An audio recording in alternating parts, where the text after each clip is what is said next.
Welcome to the Polygamer podcast, where gaming is for everyone. Join us as we expand the boundaries of the gaming community.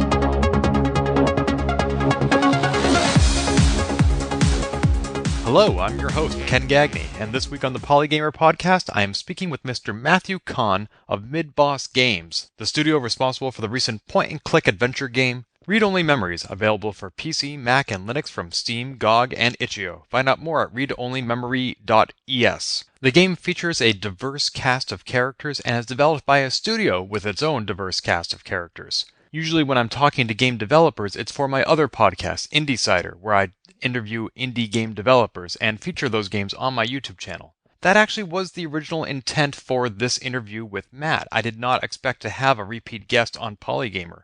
We were talking about his game for IndieCider. But after we've been talking for about 10 to 15 minutes, I realized that the length and scope and nature of the discussion we were having was really a better fit for Polygamer. So when we ended the recording, I asked him, "Hey Matt, I hate to pull a bait and switch on you, but could I move this interview from IndieCider like we previously discussed to Polygamer, which you've been on before?" And he said, "Absolutely." However, that means that the opening of the interview might sound a little out of place because it sounds like I'm interviewing him for a different podcast, which I was. However, this is not Matt's first time on IndieCider. In fact, way back in December of 2014, I had him, Emma Clarkson, and Sabriel Maston on for an end-of-year roundtable where we discussed our favorite indie games of the year. I don't think Matt would be eligible to participate in that roundtable this year because one of his games is a contender now. That's not his only connection to these podcasts, though.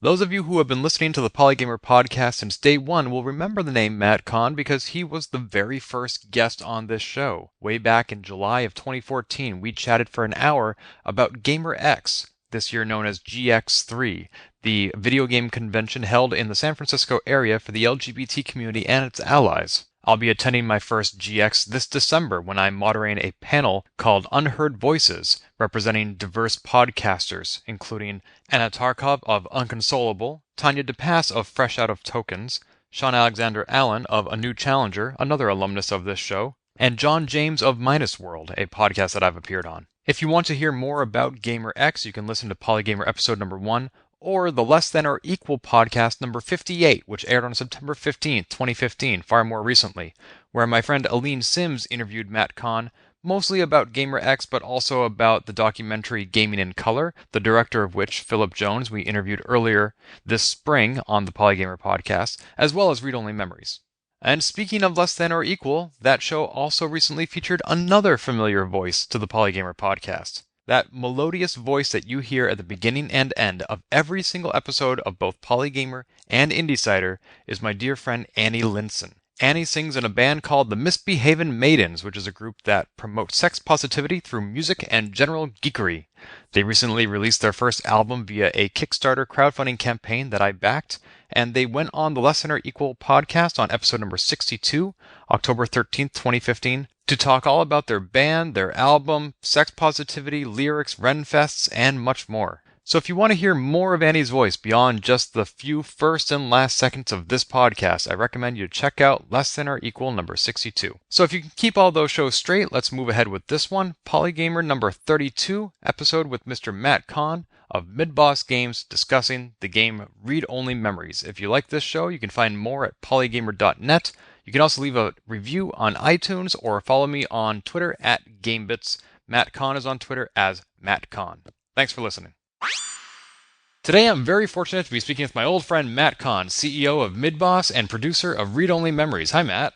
Hey, Ken. How you doing? Good. Now, Matt, you are an alumnus of this show, having appeared on the end-of-year roundtable back in 2014, and also you were the very first guest on my other podcast, Polygamer, and I also received a free copy of Read Only Memories as a result of having backed all three GamerX's, or GX's, on Kickstarter. So ethics just go out the window for this podcast. Wow. Well, thank you, Ken. I didn't even know that you had backed all the GamerX Kickstarters.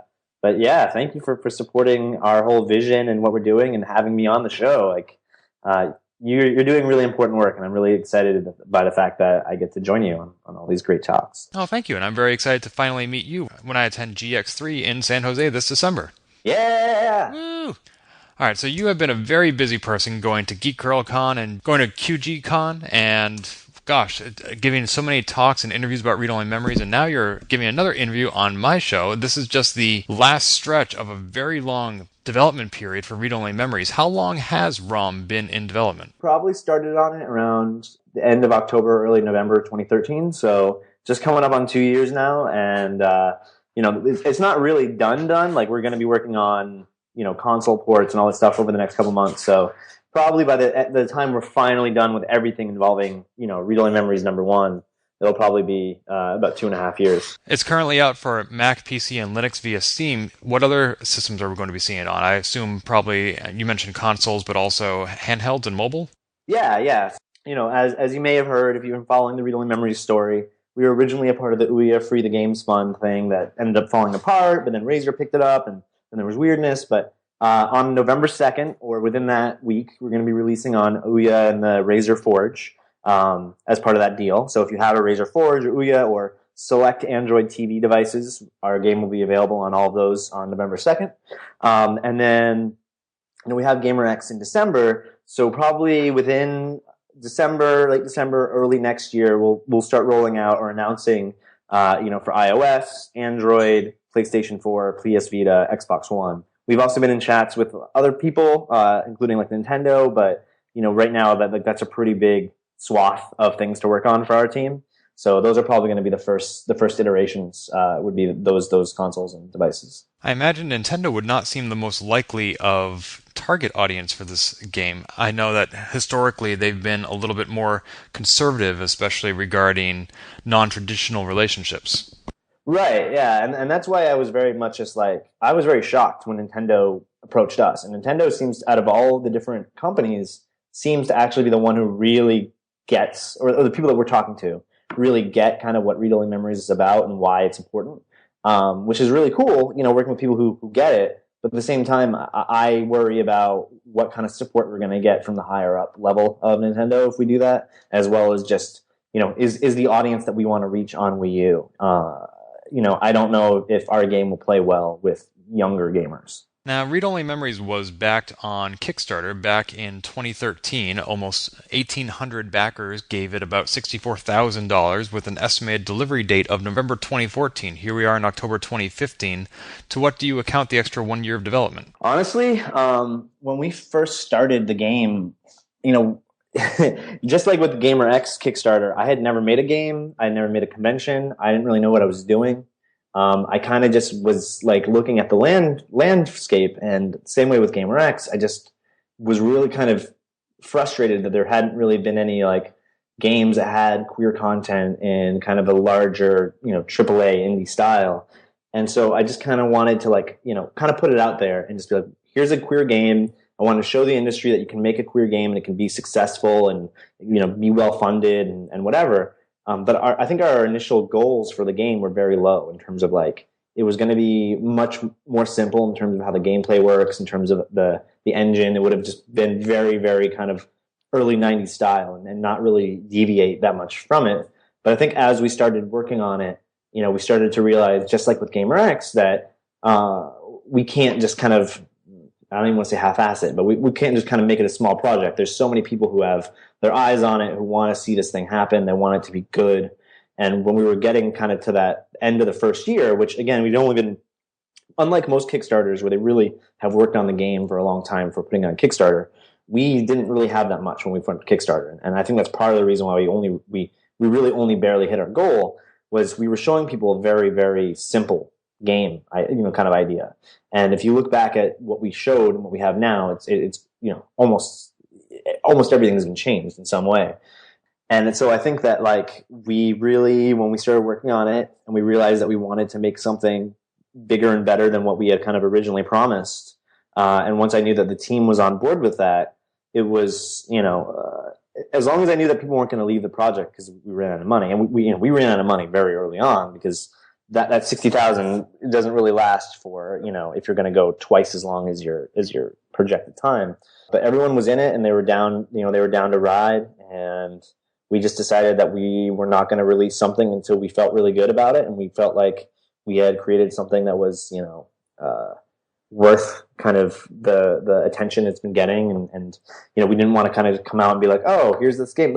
my biggest fear was that people were going to look at it and be like, oh, that was pretty good for a gay game. Or like people would say it's a good game because it's a gay game and it has these like queer themes in it. And I wanted people to like it because it's a good game that also happens to have queer themes. And I think if we had released it on time, it would have not been a very good game. I think it would have been a good story and good visuals, good music. But I think that like we really underestimated how much time it would take to make the gameplay and like making it, you know, like thinking about all these different variables and depending on play styles, like how do you make it so that way no matter who comes in and plays it, no matter what level of experience with games they have, no matter if they click on everything or only click on a few things, that they all can kind of walk away with a very similar experience and they all can kind of get the important information they need from each scene so that way further scenes make sense. And yeah, I think we just kind of underestimated, like, you know, same with Gamer X, we just underestimated how much work it would be and then we kind of like, oh, okay, like learning on the spot, trial by fire. So that's pretty much why the game, you know, ended up getting delayed until just this month. I want to talk a lot more about the subversive content of the game, but first I want to lay down some foundation about some of its other elements, such as the noir setting. It's set in 2064, and there's definitely some futurism going on there. It reminds me in some respects of Blade Runner and the movie Her, especially in terms of artificial intelligence. So I'm wondering what inspired you to choose this particular setting for your game. So a couple of reasons. Obviously, we drew a lot of inspiration from the game Snatcher. Snatcher was like probably my second or third favorite game ever. And growing up, it was one of my favorites just because it was just amazing in terms of the story it told and how it told it, especially for a game that had come out in America in 93, 94. It was just so ahead of its time. And as a kid, I always wanted to see a sequel to it. I was like desperate for that sequel. And it wasn't until, you know, obviously Japan got Police Knots, but we haven't gotten an English patch until, you know, in the last couple of years. But it wasn't really until like Phoenix Wright and Danganronpa and like 999 that we've really gotten these like really, really adult, really interesting, like really deep psychological adventure games. And I feel like between like early 90s and like late 2000s, there was almost nothing. And so for that time, I had always been being super desperate. And I actually built like Flash games on Newgrounds that were like weird like I just basically ripped music from Snatcher and I just kind of made like weird Snatcher sequels. And then, you know, I grew up and I stopped making Flash games and stuff, but I always wanted to make a game kind of in that style. So that really influenced me. Also, because it's a queer game and we wanted to feature queer characters, I wanted to figure out a setting that would allow queer characters to kind of shine and be at the forefront without it being unrealistic. And I think that even in San Francisco, like today, right now, there's never been like an openly gay mayor or an openly, you know, trans head of the police or whatever. And I don't think it's necessarily like an issue of like that couldn't be possible right now. But I think if we were to kind of put all the characters that are in positions of power in our game that are queer and say that it happens right now, it would be very kind of like, that's kind of a stretch. Like that, like everything would have to align perfectly. And I think that, you know, 50 years from now, in the same way as like 50 years ago, no one would have imagined that we'd have a person of color as president, or like 100 years ago, no one would have imagined we'd have a Catholic as a president. Like 50 years from now, hopefully, queer issues is not really like a thing. Like it is, but it's one of those things where like people have kind of accepted it. It's part of normal society. And so we can feature those queer characters and it doesn't feel like a stretch. It doesn't feel like we're like living in some sort of weird, unrealistic, you know, utopia. It seems like something that could theoretically, as long as, you know, Russia doesn't like take over the world and like set us back, like theoretically human rights for queer people are going to get better over the next 50 years. So there's that. And then, you know, before working on Gamer X and this game, I worked at a tech startup. My roommate works at a tech startup. A lot of my friends are techies and they work around San Francisco. And I have access to a lot of information that is, you know, classified or whatever, NDA. But I'm aware of kind of a lot of the things that are happening in San Francisco in terms of like what's going to happen over the next 10, 15 years in terms of technology, assuming that nothing gets disrupted. And so I kind of wanted to just kind of apply a lot of my like thoughts and, you know, experiences with the inner workings of these like larger companies like Google and Apple and kind of like how they treat their employees, how they see the future looking, you know, what's important to them. And so you'll see with like Parallax and the different companies in the game, like we imagine this world, and I don't think it's that hard to see, like Google and Apple and like, Amazon and all these different companies basically becoming like these mega corporations that their power isn't necessarily in making money. It's in they have control over all these different aspects of our lives, and they become so intertwined. It's it's the same way as like people look at Twitter as being this like public resource when it's not. It's a private company. They control the platform, but people have they've just acclimated it so well into like their personal lives. So in our game, we kind of try to take that up to the 20th exponential degree, and just like imagine kind of what this mega corporation society looks like, and both the positives in terms of like, I love Google, and I love that Google's given us Gmail and Google Search and Chrome and this and that, and and it's awesome. But at the same time, they also own all of our data. They know everything that we're doing. They can serve up super, ultra personalized ads all the time. And I kind of wanted to kind of showcase that, like, that things are not just dystopian, and that like, we're all living as slaves, 1984. At the same time, it's also not perfect either. Like, we have all these cool things, but we all just kind of accept that that's the big brother watching us forever is the trade-off for all these cool things that we're getting for free. So why choose to present this game as a first-person point-and-click adventure game? I mean, there are lots of different genres you could go through. You specifically mentioned Gabriel Knight in your press release, and that is not a first-person game. There are a lot of different ways you could have presented this narrative. Why choose this particular gameplay style? I think a lot of it actually kind of comes down to politics. I think that with our game and with kind of GamerX, we have a kind of a mission statement that we're kind of trying to really, put out there in terms of we want to create, awesome queer games and awesome content for queer gamers. And with this being our very first game, there's a lot of eyes on us in terms of like, what are we going to do? And I think that if we had chosen, like a straight male or a gay white male protagonist, I think we would have gotten a lot of heat from a lot of people, justifiably so, for just continuing down those tropes. But I think at the same time, if we had just made a game that was like, well, we're going to have just pick, random things out of a hat and kind of create like a really diverse character, that could also backfire in terms of like, I want our game to be subversive. And if our game is like specifically like in Sunset, where you're playing as a person of color in like another country, and you're like a house cleaner, I could see how a lot of like traditional gamers would be like, that game's not made for me. Like, that's like an art piece. And so I wanted to make something that is subversive. So I wanted to make something that anybody could approach, whether they be straight white male or trans or coming from the country, and they can kind of like come into it and be like, I can see myself in this game. So by putting it in a first person view, it obviously takes away from the amount of customization we can put on the character. The character is this blank slate. You really only know, like, they're not doing so hot right now. They're a journalist, and they know a few people in the town. And other than that, the character is nothing. It's kind of just you. That's our whole point, was just to kind of have you kind of fit yourself into it. And then Turing kind of acts as your kind of spokesperson in a way. I mean, it's limiting in that, I think that it does make it so it's hard to kind of define that character, and that character really is ephemeral in a way where it doesn't really exist. But it allows us to, do things like having gender neutral pronouns and kind of try it out and show people that it's not scary to put that in the game. And, we've had so many people on 4chan talk about the game and be like, oh, this game is really awesome. And then I don't like the SJW stuff in the beginning, but other than that, it's fine. And that's kind of what we want people who would never try out games that have queer content in it to be able to kind of be like, oh, there's that thing I don't really like, or I don't like it because I don't really understand why I don't like it, but I see it, and then, okay, I guess that wasn't so bad. I kind of want to show people like that you can implement these things in games that make everybody feel welcome and as a part of it without it being something that's going to turn other people off.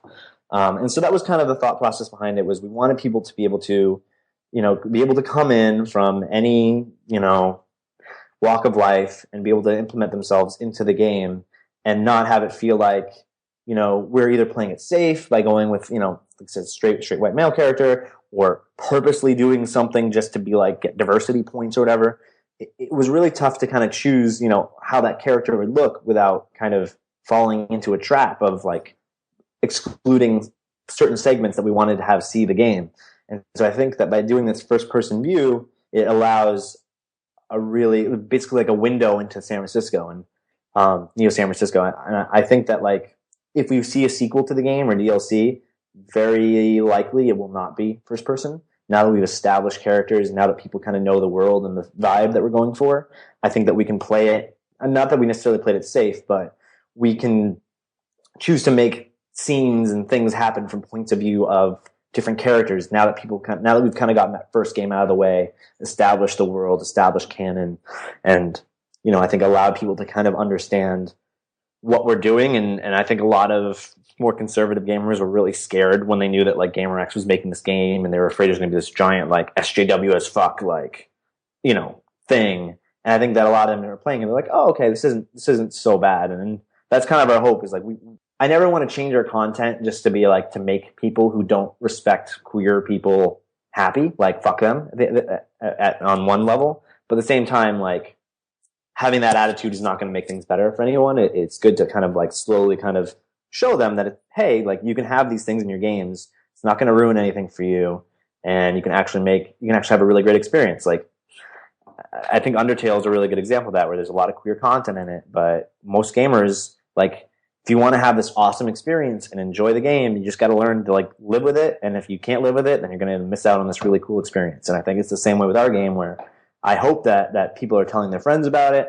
I hope that their friends are like, oh, I don't know, it's like gay games made by Gamer X. And the friends are like, no, you really should try it. It's actually not like, that stuff isn't so bad. It's not so SJW as you think. Because, I don't want to just make games that like preach to the choir. I want to make things that's going to like cross the aisle a little bit and kind of show people that like, hey, it's not so bad. I don't know what you're being like fed that says that, like these feminists and gay people are going to come and like ruin your games and stuff, because that is not the case. I mean, maybe there's one person out there that is, but for the most part, I think everybody just wants to create a more equal, awesome experience where everybody can enjoy games. One thing I've learned from hosting Polygamer is that it's inappropriate to expect marginalized voices to correct the status quo, correct the power dynamic imbalance, because they're not the ones who are responsible for creating it in the first place. This is not... They're not necessarily in a position to correct the problem that is affecting them. And yet here you are creating a game that does subvert the status quo. In a way, it would be ideal if somebody like Nintendo or Sony or Electronic Arts was creating games like Read Only Memories, but they're not. Instead, we have indie studios like MidBoss making these games. Is it really your responsibility to be making these games? Isn't that putting a lot of pressure and responsibility on you? Well, yeah, definitely to the responsibility and pressure. It's tough because, I mean, those marginalized voices are right. Like, it shouldn't be their responsibility. It isn't fair. And it's messed up that that's kind of what society expects. Like, but at the same time, like, we can't, it's also not, I'm super pragmatic almost to like a fault. And I understand that, like, just because it's not right and it's problematic and it's just really wrong that marginalized voices have to educate people and fix the problems that they didn't create. If that's what we have to do to move the needle, then that's what we have to do. Like, I don't think that like people who are like, well, that's not fair. Well, okay, like that it's not fair. Life's not fair. Like, deal with it. And I know that kind of like comes from like a place of privilege in a way. And if you're not in a position where you can effectively like educate people or, be able to be that, like, you should never be forced to do that. Like, you should be able to do you and be respected for who you are. But if you have like me, I have the resources and the position that I'm in, that I can make I can try to fight for these changes. And, we can just all sit around and like beg Nintendo to do it. But until they're kind of forced to, they're not gonna. Like the same thing with GamerX. Like, I didn't want to make GamerX because I wanted to like do it. I actually kind of hate running Gamer. Like, I love GamerX, but I hate running it because it's a ton of work and there's no money in it. But it's great because it forces all these game companies to have to be like, how are we, supporting our queer gamers? How are we wanting to address our queer gamers? And since launching GamerX, I'm seeing a lot more game studios actually begin kind of taking it a little bit more seriously. And so, yeah, I mean, it sucks. Like, I wish that they would go out of their way and do it. And I wish that GamerX and MidBoss was never needed to be created because these companies were taken on their own to be like, oh man, like we're doing a really bad job of showcasing the diversity in our characters and our, you know, our creators. But, you know, sometimes they need a little push, and I'm just, you know, super blessed that I'm in a position that I can help give that push. And yet, when people take the opportunity that you have, they're not always necessarily rewarded. For example, people would say to Brianna Wu, you want video games with strong female protagonists? Go make your own. And so she did. And Revolution 60, when it went on Steam, got trashed, not by legitimate critics, but by trolls who were purposely giving her game low scores because they didn't want to see a game like that or a game by her succeed. And so how do you justify making a game when the people who most need to play it are also the ones most likely to trash it? I'm not really religious, but I subscribe almost to this whole idea of like, forgive them, Father, if they don't know what they do. Like, I think that like most people, whether they be gamergaters or more conservative gamers or whatever, even if they don't like me or what I stand for, I think that they're, at the end of the day, good people. And I think that I want them to all be a part of like the same table of like, we're all enjoying this earth together, and we all are going to die at some point together, you know, whatever. Like, we're all sharing our existence together. It sucks that we can't agree on certain things, and it sucks that all these things have happened, but like, let's try to work together at least, you know, however we can to make this a better shared experience together. And, you know, with Gaming in Color and with Real Life Memories, our whole point was to try to be like, how can we showcase the things that we want people to understand in a way that's not going to be threatening to them, that's not going to make them feel like they're being talked down to, that's not going to make them feel guilty with, you know, too much. And it's tough. Like, I mean, I don't think that, you know, the way that Brianna or Anita or anyone else is doing it is wrong, but I can see how, you know, if they position things a certain way, it can be very hard. It's very easy for those people to kind of be like, okay, like, you're insulting me or you're not listening to me, therefore I don't want to listen to anything you have to say, and I hate you, and I'm just going to like trash everything you ever do. And that sucks. And I mean, like, that happens to us a lot. Like, we get a lot of people who just like troll us because of, well, even before Gamergate, there was just random stuff because of who we are. And it stinks, especially when you're making a game, but it's also like, that's kind of the territory that we chose to like inhabit. You know, like we chose that to make a convention around this LGBT theme, chose to make a game that has these, you know, topics we want to explore. And, you know, like, that just kind of comes with the territory. It stinks and it's not fair, but again, it's like, that is kind of what it is. And I think it's a lot about it. A lot of it is like trying to make it work for you. You know, I think that although I don't think a lot of people who get the abuse that they do ask for it, I think the ones that can figure out, how do I turn this abuse into helping showcase my point, or help just raise the profile of these issues, or even just help raise the profile of my game to, you know, because my game has these issues in it. I think that those are the people who are like, you know, you got to kind of use that like when the Westboro Baptist Church came after us, like, although it stinks and it's like scary for some of our attendees and stuff, at the same time, it also helps raise the profile of the problem, and it helps, you know, create this talking point. Yeah, I mean, it's tough, and, you know, I think that when you have someone like Brianna who's trying to make games that feature the things that she cares really deeply about, and she gets kind of crapped on by all these people, it's very frustrating, and I think it actually really like speaks to her character that she doesn't just give up and be like, okay, I don't need to deal with this. I'm going to go do anything else and make more money and not have to deal with any of these people. And I think that no matter how you feel about the way that she or Anita or anyone is going about their business, I think they actively want to make the gaming world a better place. And I think they actively are trying to do that through their work. So, I mean, it sucks. I mean, it's like, but I think that when if they weren't getting the amount of vitriol and hate that they were, I also think that they probably wouldn't be touching on a nerve. You know, I think that if it was just kind of silence, then the issue wouldn't really be as much of an issue. But I think that the fact that they get all this just shows how much, you know, it really like underlines their point, as opposed to kind of being like, okay, like, thanks for bringing that up. Like, what else should we talk about? Like, everyone in there is so angry, and it just helps everyone else, I think, across across the board be like, wow, this really is something we need to be talking about as a group. Like, this is honestly an issue. So yeah, I mean, it sucks that they have to deal with what with the consequences of being on the front line, but good on them for being on that front line and doing whatever they can to try to kind of make the world a better place. And I think it says a lot about your character that you find it in your heart to forgive these individuals, or at least to believe that they're still good people worth making games for, because I have no direct evidence from Brianna or Anita. I haven't spoken with either one since Gamergate broke, but I would not blame them, and I would not blame you for not believing in the best that humanity has to offer after all of this. Yeah, I mean, it's weird. I have a lot of family members that are like a little bit more conservative and stuff, and like it can be really tough like talking to people who don't respect kind of like your life choices, or they feel like because you're this or that like you're no longer deserving of God's love, or that you're not a member of society, or you're this like deviant.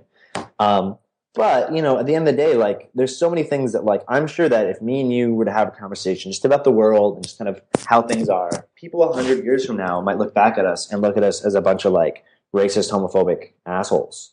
And I think a lot of it comes down to like we just don't understand maybe some of the issues that haven't really been discussed yet. And even when I was a kid, I was terrible as a kid. I was just like the worst kind of like kid because I grew up in a 98% white community that was like very, very isolated because it was in the middle of Vermont. And so we just never had any like issues about race or any of these things ever come up, ever. So whatever came out of the media, whatever was on CNN or Fox News or whatever, like you just kind of had to assume that's the way the world is. And it wasn't until I kind of traveled the world and saw things, I was like, oh, okay, like separating the truth from the fact. And I think for a lot of people who don't understand Gamer X or why women are fighting right now for like their place in gaming, it's a lot of it comes from just like, if you haven't had to deal with it, if you haven't seen the issues, it's very easy to kind of live in this kind of like denial bubble of like, that's not really happening, or, like it's not as bad as you think, or I don't like it doesn't affect me. So why should I, why is that a big deal? And it's tough. Like teaching people empathy is really tough. And I think that it's extra tough because I feel like what people on the SJW side are saying and what people on the anti-SJW side are saying, I don't feel like they're even talking in the same language. Where like anti-SJW people are very like, what are the facts? Like I need to know the exact facts, and like if this one person who I disagree with like embellish this one thing or whatever, then therefore nothing they say can be taken seriously at all. And they're all about like let's get down to this very nitty gritty.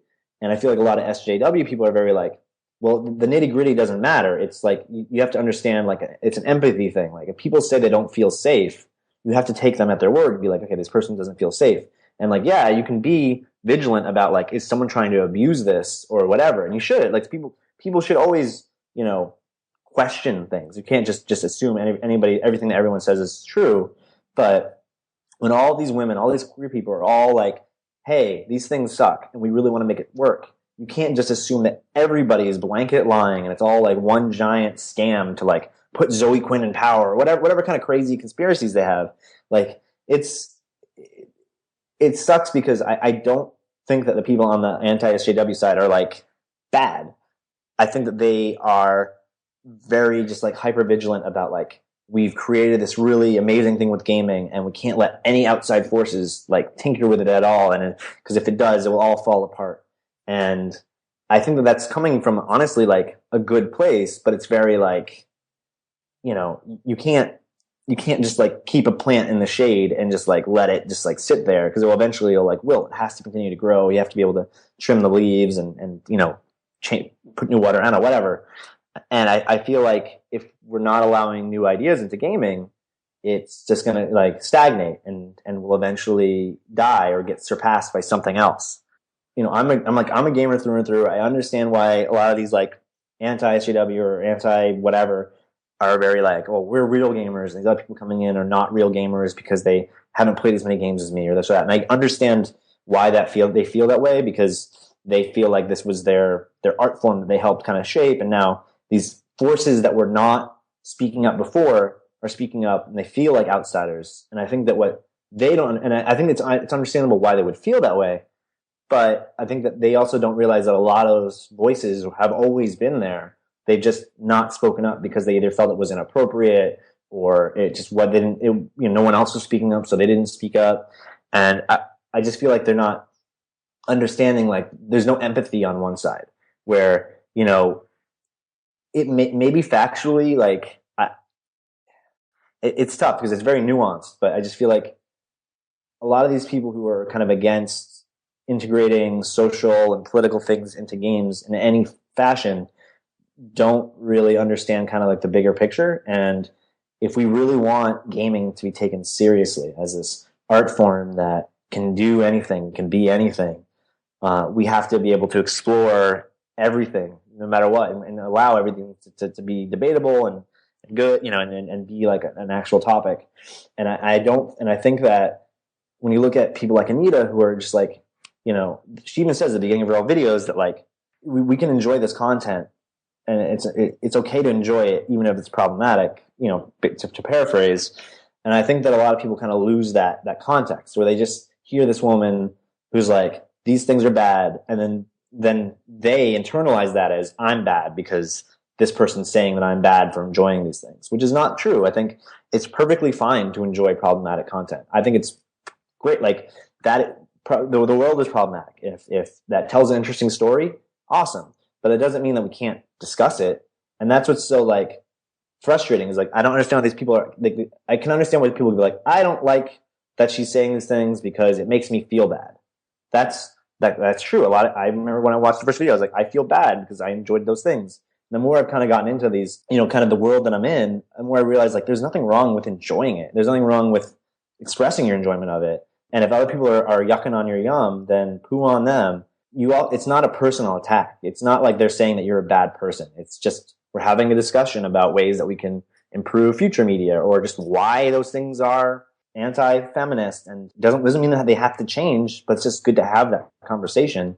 And I think that when people like, they just stick their heels down, they say, I don't want to have that conversation. Like, you're just a liar. You're a scam artist. You're just, part of this Illuminati group that's trying to ruin everything. It really is like, well, there's no reasonable debate we can have here if you're not willing to just like talk about this on like a reasonable level. If you're just going to like immediately assume this is all lies and that it's all an ulterior motive, then like it sucks. But yeah, I mean, to kind of tie it all back, I do think that most people want to see gaming be good and awesome. I think that people just need to kind of see the bigger picture of like, if there are queer games, if there's women that are making games, that doesn't mean that Capcom and all these other companies are going to go out of business or anything. It just means that there's more awesome, diverse content out there in the ocean. And I think that there's a lot of people who don't play games, or play maybe not as many games as they do watch TV or music, whatever, that it's not a, oh, well, if I'm playing Revolution 60, I can't play Metal Gear Solid or whatever. Like, you can have all of it if you want. I don't think there's any reason why we can't let more developers and more people into our fandom. And yeah, sorry, I know that kind of went all over the place. But some of the motivation for the industry to remain stagnant, or at least to iterate as opposed to evolve or revolve, is because games have become so expensive that when you're investing millions of dollars in the next Metal Gear, you want to know that it will succeed. And if you have past evidence of a Metal Gear Solid game succeeding, then you want to repeat that success rather than try something daring or innovative. But let's give them the benefit of the doubt. Let's give these big publishers some slack, and let's say that making social justice games or subversive games actually is harder than making a mainstream game. Would you say that there were any particular challenges to writing a diverse cast for read-only memories that you might not have encountered were you just featuring straight white cisgendered males? Yeah, I mean, I'd say probably the biggest issue is just, who we have on our team. We have a whole bunch of diverse people in our game, and like, we don't have every one of those races and genders and all that stuff on our team. And so it makes it extra tough, because if we're writing for another person that we can't directly kind of draw from, that culture, it can be tough to write it in an appropriate way that isn't going to, come off as like, oh, some white dude wrote it for some other thing, like usual. And so for us, it took just extra time of like getting together a really great advisory board of people who we would just kind of show them scenes and be like, does this play out right? Is there anything in here that offends you? Is there anything in here that if you were in this position, assuming it was in the future and everything else was pretty much one-to-one, would you react in this way? Is this okay? And for the most part, most people are like, yeah, it's great, whatever. And, I think that for a lot of artists, that can be really scary because if someone says, I don't like this is offensive, they're like, well, this is my story. I don't want to change it. And that can become like a weird, like, butting heads thing. But for us, I think that we found people who understood the vision and kind of like the plot and kind of what we're trying to get to and what parts of the game we were just inflexible with in terms of that is how it is. And if you don't feel uncomfortable with it, you probably don't want to advise on this game. But everything else, we're like, cool, like, let us know. Like, is it okay that this, this Muslim character is serving alcohol? And if so, why would they get to that in their life? Like, would that mean that they are no longer practicing? And like, just things like that will probably never come up in the game. But like by thinking about that, then when someone asks us, oh, why did you make Majid a bartender? Like that's, whatever, then we can kind of say, oh, well, we did that because this, and this. We've actually talked to people and got advice about if it would even be appropriate, as opposed to just being like, we just did it because we did it. Because, yeah, I mean, that's probably one of the biggest things is just like talking to people and trying to kind of like alter things so that it fits their culture and make it not feel like it's being, disingenuous. But I don't think that that's necessarily that, like, it wasn't that much work and it wasn't that much time and effort. I think that a lot of these AAA companies that say, like, oh, we can't do it because of this or that, it's kind of like, well, one, they're getting called out by the time that the game is like already pretty much done. And I can understand why they would say, like, why they would come up with excuses. But they should be thinking about this during the design process of just like, how are we going to get diverse voices involved at some point in terms of like looking through the story and like how it plays and just kind of giving their feedback, because it's something that I think is actually like relatively cheap and relatively like it was super helpful, even if you don't take all the advice. Yeah, it's to your point about kind of like the budgets, part of the reason why obviously I want our game to succeed for obvious reasons of like we made it and we want to make money and we want to like have a successful thing. But part of why I want Read Only Memories and other queer games to be really successful is like you're totally right. A big company that's making a game like Metal Gear Solid or Destiny and they're spending hundreds of millions of dollars, they don't want to put a queer character or a person of color or women or whatever into their game in certain roles because it's not been established as being a successful thing. And until that becomes like an established thing, they don't want to take a risk. And, no matter who on their team is fighting for what, someone at the top is going to be like, we're just running the numbers. This is we're not being sexist or whatever. Like this is the most pragmatic thing. And I get it. But by us being successful or other people being successful, then these other companies can look and be like, here's a case study of a game that, had these things in it and was very successful and did it on this budget. So if we do it on this budget and we do it with these people and our resources, we should be able to make X dollars or whatever.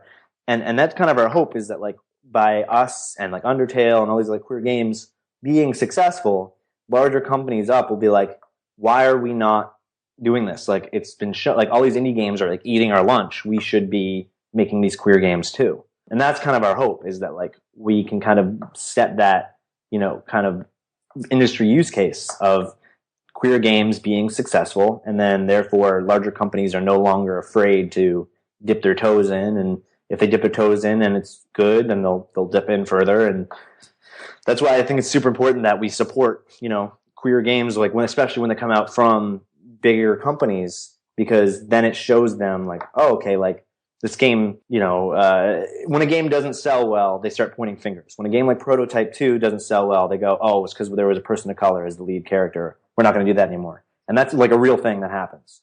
And so, I would say I really hope that if our game is successful, other companies can kind of look at it and be like, okay, like you can have queer characters in it and it does not hurt the potential sales of a game. Correct me if I'm wrong, but just as GamerX was your first convention and Gaming in Color was your first documentary, Read Only Memories is your first game? Yes. What surprised you the most during its development period? What totally caught you off guard that you were not expecting? The amount of QA that had to go into it was really shocking. I would say that a lot of the game got built out pretty quickly, but then it's like the more and more that we started building out all these different variables and allowing players to go down different paths, it became very complicated and like this weird, mesh of different things, and especially with custom pronouns and all these different things where it affects, like, every sentence can be changed a little bit depending on choices. So having to run through every sentence and just being like, does this all fit on the page? Is it timed out correctly?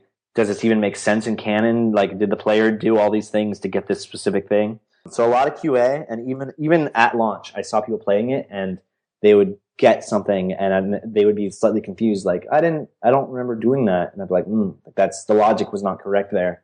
And there's just so much logic in our game. And when you start playing a game again and again every day, it's really hard. Like, you're just so close to it. Like, just this past week, me not playing the game and now coming back and starting to play it, I'm able to kind of come back with like a really good set, fresh set of eyes, and be able to just kind of, I see so many things I hate and I'm just like, change. I'd say that the amount of QA is really hard, but also because it's a game that, is not, it's a point and click adventure game, and the gameplay is very limited in terms of, like, there's some puzzles and there are like mini games and stuff, but for the most part, like, that isn't really the key gameplay. It's really just like in the story and how you solve kind of the experience and kind of the experience you have. Because the game is so limited in the amount of gameplay, it's really hard to show people and be like, so what do you think about this? Because, we would show it off at Indiecade or E3 and people would be like, okay, is there any gameplay to this? I'm like, well, it's a story. And they're like, okay, bye. Because they have like 2-3 minutes to play a game and they want to like play it and feel the gameplay and see if they like it. And with us, there was very little gameplay to show them. We could show them a mini game that's not really relevant to that. And so we really had no idea until launch if people were even going to like it. We knew that people liked the story. We knew people liked the graphics. We knew people liked the overall kind of idea of the story. And we knew people liked the music. But would it all come together into something that was interesting at all? Or would it just be like a random jumble of like mess and be like a really uninteresting, thing? And it was really hard to get any validation because, it's a story game. And so we can't just be like, okay, play this and then, play for 5 minutes, let us know what you feel. And then, in a week, we'll show you a new build. We could show someone a week in a new build and everything they played would be exactly the same. It's just more and more, logic. So it was really, really tough to kind of just know how people would enjoy it and what places they would get stuck and what they would enjoy and stuff like that. And now that we have it out on Steam and people have been playing it, we've been watching a lot of Let's Plays and just enjoying watching people solve puzzles and enjoying watching, like, for the first week, we have about 6 endings in the game. And for the first week and a half, nobody got 2 of the endings at all. And we had, hundreds of people that were getting the other endings. And I had thought when we made it that it was going to be pretty close to like 25% for each one or whatever, it's going to be split across pretty well. It's just kind of interesting because I had thought that people would come at it with different play styles, and people do, but not in the way that they would get those specific endings. And so I'm seeing a lot of people be like, oh, well, these are the endings, or I got this and that doesn't seem right. And, that's probably been the hardest thing, is just like, especially in a game where you have all these different endings and all these different like variables and they all kind of butterfly effect onto one another. It's tough to kind of just know like what routes people are going to take, because now that they start doing it, we have all these like funny, weird things that we built in. And if nobody does it because they went down a different path and almost everybody goes down that path, then now we have to figure out, how do we make it without like insulting our original fan base? How do we kind of start letting people know there's that other content, and how do we kind of create a slightly more equitable kind of, playthrough, so that way some people get this, some people get that, because I want there to be discussion. I want people to not all have like that same experience. So that's probably been the hardest part. And also just like making a game is hard. It seems so easy, and it's really easy to like make something in like a hackathon. Like if you just want to like throw stuff at the wall, you can create so much in a day or two. But creating it so there's no bugs, so there's no like major issues, like cracking down on every small thing is like so time consuming, and it's tough to get to that from the, like, creating things is fun, brainstorming is fun, QAing and solving bugs for months is not fun. What would you have done differently? A lot of things changed as the game was going through. Like, if you watch our Kickstarter video, the music and the layout of the game and the UI and the spacing of the characters, the menu system, everything looks different.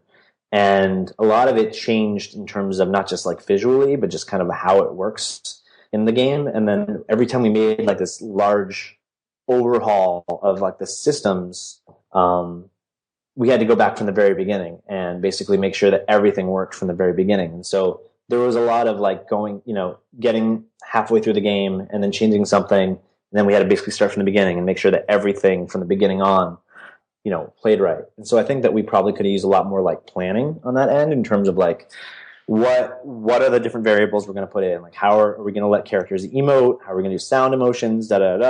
As opposed to like playing it halfway through and being like, this doesn't feel right. This doesn't feel right. Like, what can we change here? Which is, I think it's really good that we were super adaptable and we were very, very flexible and we changed a lot. At the same time, it was very inefficient. And now that I have that experience, I think going into future projects, we can be a lot more like, here's the systems we're going to build out. We can all agree upon what we're going to do here. And we can be flexible. If something really doesn't work, we can change it. But I think that we did a lot more like kind of just changing things as we go and a lot more kind of fast and loose than probably was appropriate especially for our first game, where if we didn't have people who were super G's and just were like, I want to see this thing get made. I love what we're doing here. Like, this is too important for not to get made. Like, the team would have fallen apart like a year ago because we ran out of money and people would have been like, okay, see ya. But people who were working on it all believed so much in the project and what we're doing and the product was going to be awesome that, we were able to work it out with everybody and everybody was excited to want to, see it through to the end. And we didn't have to release a product that we weren't proud of. So that's pretty cool. But yeah, I think we got super lucky. If I didn't have people who were like that, they would have been out of here a long time ago. And, the game probably would not have gotten released or would have been, better than the Kickstarter, but still kind of a mess. And I'm really glad we were able to release something that, we're all proud of. And everybody who plays it, like, we haven't gotten like a really negative review yet outside of people who just don't like gay things in games or they don't like point and clicks. So, we're super happy with the amount of polish and kind of just the amount of time we were able to get to kind of just keep on playing it with it. And, if things didn't feel right, just continue sanding and sanding and sanding until things were polished enough. And even now, like, I look at it now and I kind of hate it because I see so many things I want to change and I'm changing them now for like future builds, but it's tough. You get it out there and then like there's certain scenes where you're like, I want the player to cry or I want the player to like feel this. And then they go through it and I'm watching people play it and they're like, or it doesn't like, this doesn't register at all. And I'm like realizing, okay, like maybe the sound effect wasn't right there. Maybe what Turing was saying should be like emphasized in some way.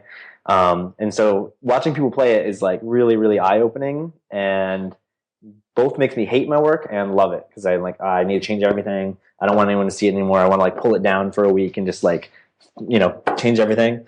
But at the same time, I'm really just enjoying seeing people play it. And when a thing works that we really wanted to work and it plays out the way that we expected it to play out, it's a very, very like, it's a high that no drug can match. You have the opportunity not only to release new builds and make changes to the existing read-only memories, but at the top of this podcast, you referred to it as the first chapter. So it sounds like you already have in mind to establish some workflows and create a second chapter? Yeah. So right now there's kind of like we're kind of arguing a lot in the chat right now about like what the next steps are, because to me, I want read-only memories to be very fluid. I want to take this first game, and if things aren't working, I want to continue to change them. And even if that means changing characters and stuff, like I want things to just change as much as possible until it becomes the perfect kind of base for these other stories I want to tell.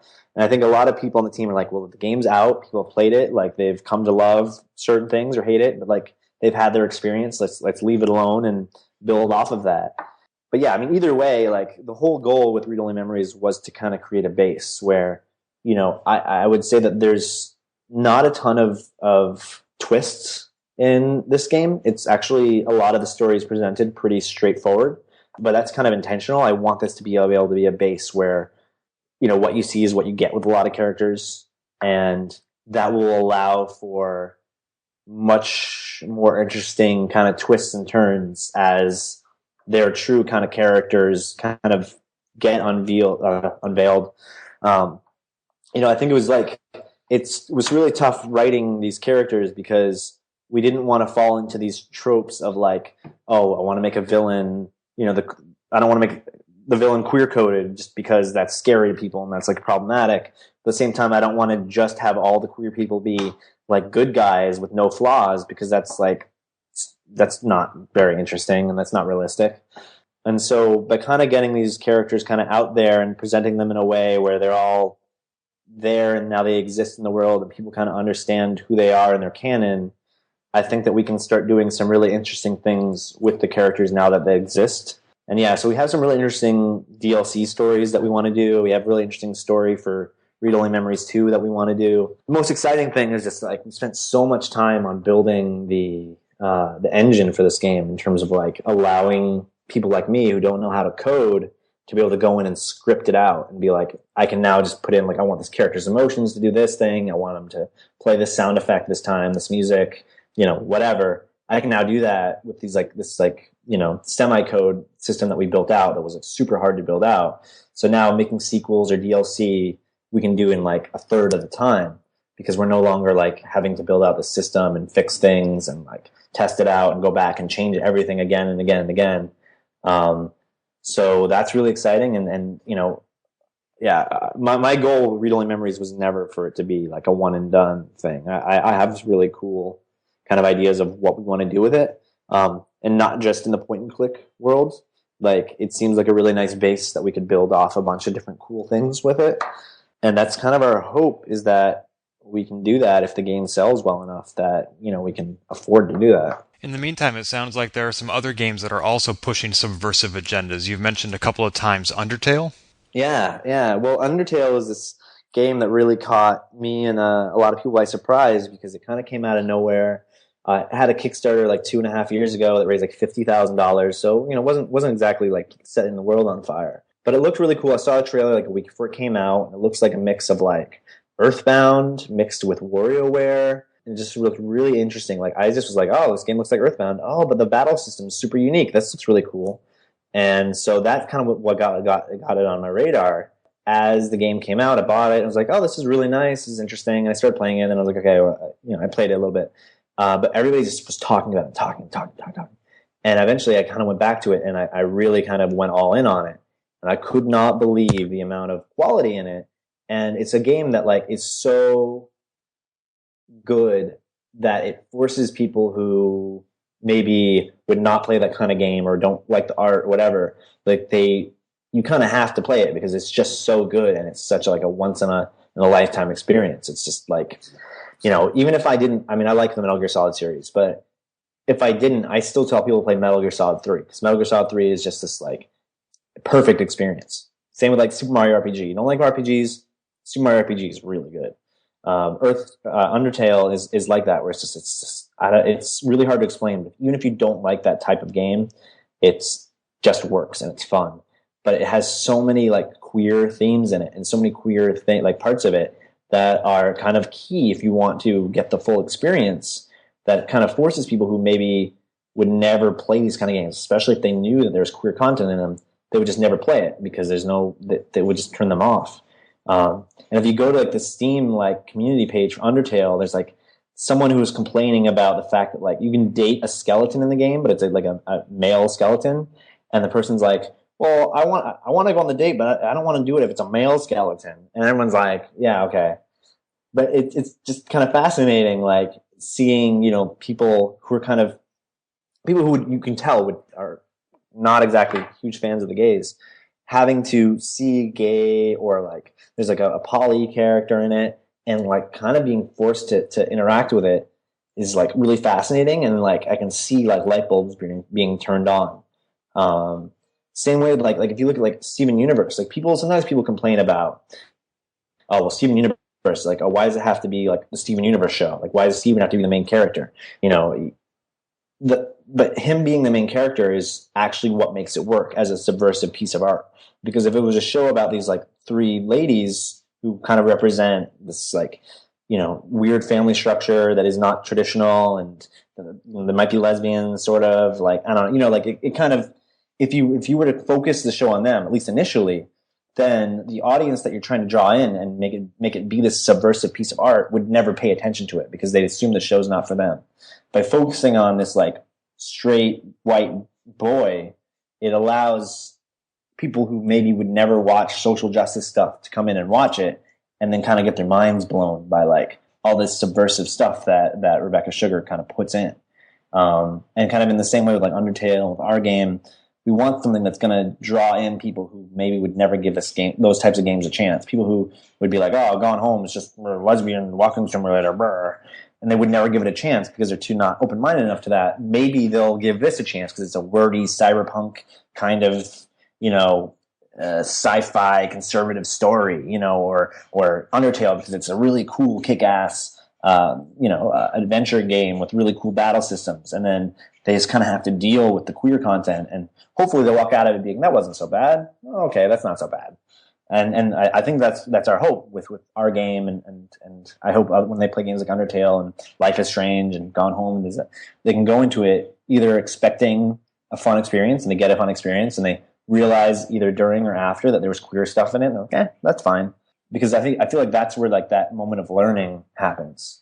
Even as a kid, I remember there's so many things that like, so many games I would play that, this is kind of before things were, labeled as social justice or not, that I would play games that like kind of spoke from, this is maybe not the best example, but like even just like playing Dysphoria by Ananthropy, playing that, I feel like I got a better idea of some of the struggles that trans people have, much, much better than anything I learned at school or anything I learned from other people, even trans people who try to tell me things, because I just couldn't wrap my head around some of the challenges. But like playing it and like the challenges in the gameplay kind of directly correlate to a lot of the challenges they have in life, whether that be like having to wait around or frustration or this or that, and things don't work. I thought that was a way better way of conveying like things to this interactive medium than not. And so I hope that when people who maybe are not like me, who don't run a gay gaming convention, who just live their average, ordinary lives, who want to play a fun game, they give these games a chance, and hopefully they go into it not expecting to learn things, and they learn things despite that. It's the kind of that old adage of like, educational games don't work because they're not fun. And when people know they're going in to be like, to learn, they don't want, like they'll resist it, and they'll be like, I don't want it. I'm not trying to retain anything that's happening here. But if they go in expecting a fun game and they happen to get educated as a result of the game, then they're a lot more willing to be like, okay, I accept that I took in knowledge. And so, yeah, I mean, we're definitely trying to, at least our game, like hopefully catch flies with honey as opposed to vinegar. Awesome. Well, it sounds like the game is doing a good job. It's been well received, and it's getting good reviews. I've been certainly enjoying playing it. I come from the old school of growing up playing Shadowgate on the 8-bit Nintendo, and I played the new, rebooted, reimagined Shadowgate on my YouTube channel, and I had a great time playing that as well, and I'm enjoying Read-Only Memories. I find the SJW stuff to be... I'm still fairly early into the game. I find it fairly subtle, but that, of course, is the perspective of somebody who hosts the Polygamer podcast. So, your mileage may vary. But I'm certainly enjoying it. I think it's a great virgin outing for your company. Oh, thank you. What chapter are you on? Admittedly, still in the first. Oh, okay. Yeah. No, it gets more overt in certain areas. Well, I look forward to it. Yeah. I mean, again, kind of to all the points I was making before. Like, I didn't want to, especially with like the first chapter and the prologue. Like, that's the stuff that everybody gets to play. Like, that's the demo. That's going to be the free stuff on mobile. I don't want to scare people away yet. Like, I want them to kind of be able to get hooked on the characters and stuff before kind of going a little too hard on some of the more gay stuff. Because, once they're in, then they're in, baby. Like, I've always said that they should make a Call of Duty where you play through the entire game. You go, you're kick-ass fucking whatever, dude. You're killing people. You're going around the world. And at the very end of the game, after you've beaten it, then it's like they show a cutscene where you like come home to your husband or whatever. Because then by that point, it doesn't matter what you think. You already beat the game. You've already connected with the character. It's too late. Got you. Ah, you tricked me. But yeah, I mean, and that sounds really bad, like out of context, or even in context. But it's like Metroid. Like, would people have played Metroid if they knew, especially in the '80s, that it's a game about a girl going around killing things? Or is it more effective that by the fact that you're forced to play with it the entire time as a man until you've come into the realization that it was a woman the whole time, and it's like, oh, it blows your mind.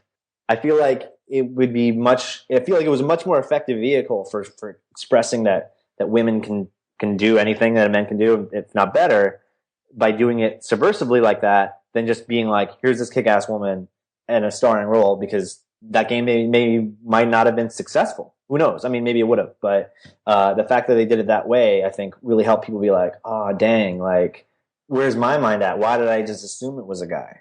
Although admittedly, Metroid did offer its male players the reward of seeing Samus wear fewer and fewer clothes the better they did. Yeah, well, small steps. It's bizarre. I mean, like, again, like, I think that's a case of like, it's good to be able to have those conversations. It's good to be able to not just say, oh, well, because Metroid did this one thing, it gets a free pass for everything else. But at the same time, it also doesn't diminish the love that we could feel for it, or the respect that we have for breaking down those barriers. I think that, like, I would love, like, I don't, just because we made a game that's by Gamer X and that has queer characters in it, if people, whether they be straight or queer, if they find things they don't like or are problematic about our game, like, tell us, like, make a video. Like, I want, like, it doesn't mean that people can't enjoy it. It doesn't make our game bad or good. It just means that those are things that people can talk about and have those conversations. And yeah, I mean, I think that, like, while Metroid did a lot of really amazing things, by no means is it like the holy savior of games. And there definitely were obviously a lot of dudes who worked on it who wanted to see, after working on that game for years and years, wanted to make their main heroine naked for some reason. And that's okay. We can still enjoy the game as long as we acknowledge that those things are a part of it. Are you saying that it's possible to analyze problematic media while still enjoying it? What? Mind blown! I know. It's so, it blows my mind that people don't, like, for whatever reason, people, they just seem to erase that part of her videos from, like, existence. Like, she never said that. When she says it every time, where you can be, I could, like, there's so many games I love that I know are super problematic. I know there's so many games I play where, like, if you play the Police Knots English translation of it, like, the main character is, like, calling things like faggy and stuff. And, like, I don't know if that's a direct translation or, like, that's an assumed translation. And, like, he just goes around, like, just being super misogynistic.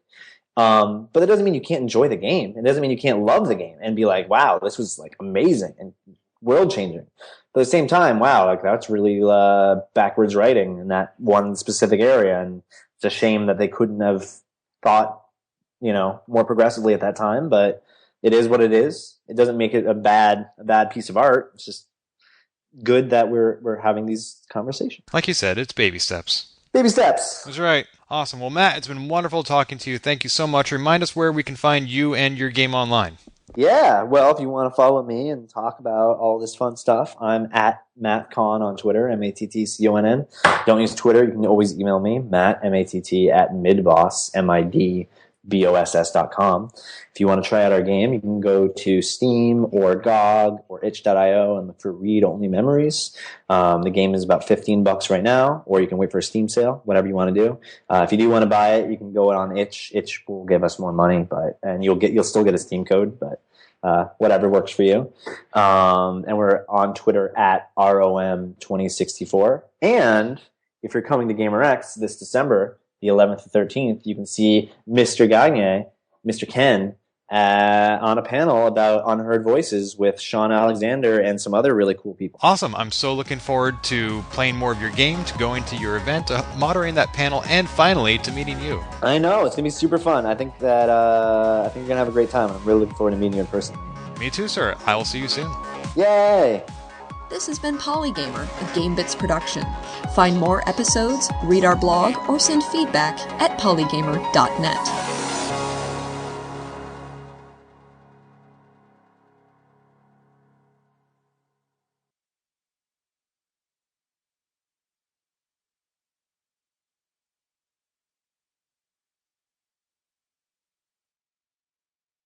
All right, so you have been a very busy person going to Geek Girl Con and GQ. Is it GQ? QG?